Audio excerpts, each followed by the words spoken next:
Bonjour à tous, je vous propose un tutoriel aujourd'hui pour créer votre site de A à Z avec GetSimple CMS. GetSimple CMS est un logiciel de création de site open source qui est facile d'installation et il est très léger, il ne fait que 11 mégas lorsque vous le téléchargez. Il est moins connu que WordPress ou d'autres CMS, donc moins vulnérable aux attaques. Beaucoup de plugins qui vous permettent de s'adapter à tous les besoins, de nombreux langages supportés. Donc je vous invite à vous rendre sur le site getsimple-ce.ovh. Vous verrez qu'il correspond à beaucoup de besoins des petites et moyennes entreprises. Donc je vous invite à vous rendre sur ce site et d'aller voir. Ensuite, nous allons passer sur la partie nom de domaine.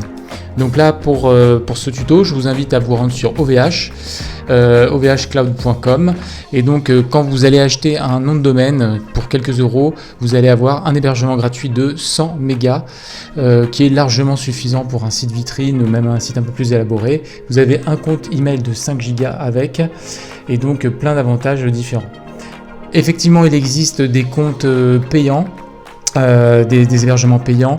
Là, comme on peut le voir, par exemple, ici à 1,91 TTC par mois. Mais là, bon, je pense que 100 mégas pour commencer, c'est très bien. On va faire un exemple avec mon site gratuit, mon site web gratuit.fr. Donc là, je simule en fait un achat à 5,59. Ça, c'est le tarif. Alors là, il nous propose un tarif pour 3 ans.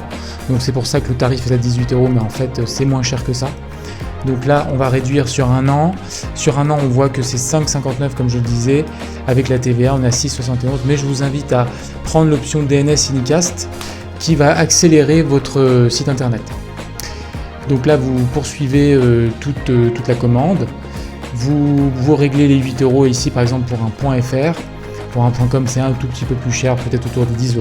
Ensuite, vous vous retrouvez dans votre espace client. Sur votre manager web cloud, vous allez dans l'onglet nom de domaine.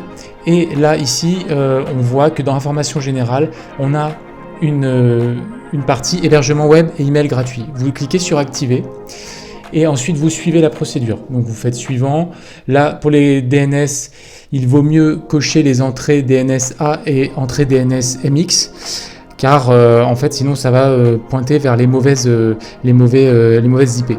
Donc là vous cliquez sur suivant pour la tarification. Vous suivez tout simplement le processus, vous cochez que vous avez pris connaissance des CGV, conditions générales. Voilà. Ensuite, votre activation d'hébergement est en cours. Il faut quelques minutes, vous allez recevoir un email d'OVH avec les identifiants FTP. Vous faites attention à les noter.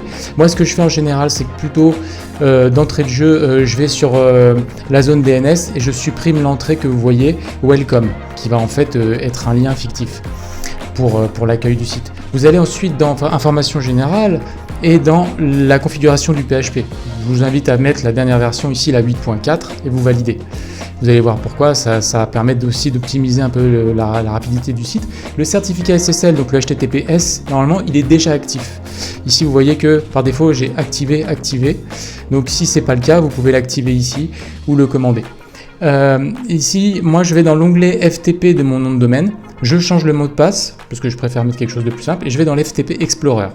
Vous allez accéder ensuite sur un site qui s'appelle Net2FTP, et vous mettez votre mot de passe, vous arrivez sur un dossier www, le dossier public, et là vous cochez le lien qui est présent, et vous l'effacez.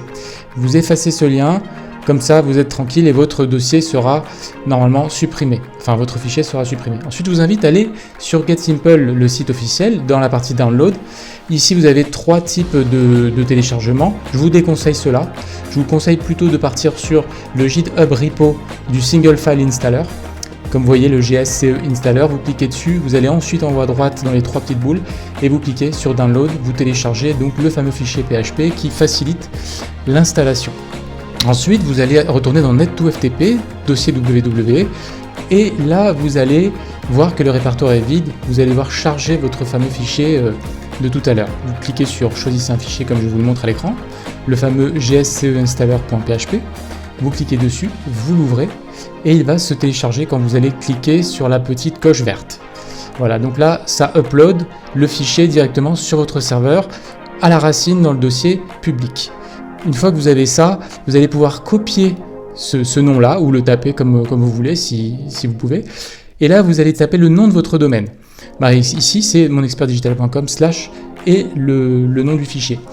Là, vous avez une interface avec tous les paramètres qui sont cochés en vert. Vous n'avez plus qu'ensuite qu'à cliquer sur Install. Et là, vous suivez les procédures. Bon, là, vous pouvez mettre en français ou la langue de votre choix. Moi, je mets français et je choisis Islande comme thème. Vous pourrez modifier ensuite plus tard cet aspect graphique. Là, je mets mes identifiants, j'installe le site. Et là, attention, quand vous vous connectez, immédiatement, vous allez devoir changer votre mot de passe. Vous avez d'ailleurs une petite alerte en haut qui vous dit de ne pas oublier de changer votre mot de passe. C'est quand même mieux pour des raisons de sécurité. Vous avez donc des onglets, 5 onglets, très simples. GetSimple est un logiciel de création de site très très simple. Bon, on verra ça dans une autre vidéo. Par défaut, vous avez 2 plugins déjà intégrés. Le fameux plugin de Massive Admin qui permet d'avoir cette interface-là et le plugin de mise à jour qui nous permet de voir la dernière version installée. Voilà. Une fois que vous avez fait ça, je vous conseille aussi d'aller dans les fichiers, de télécharger votre logo. Moi ici, je mets mon logo qui va me permettre de mettre une page d'attente. Donc je mets mon site en mode maintenance. Je vais dans les options. Je vais dans paramètres Massive Admin. Paramètres Massive Admin, je coche le mode maintenance. Là, je charge mon fichier que j'ai préalablement mis dans fichier. Voilà. Je centre tout ça, histoire que ce soit un peu plus joli. J'enregistre. Et je me déconnecte pour vérifier que le site est bien en mode maintenance. Et voilà, votre site est en ligne. À bientôt.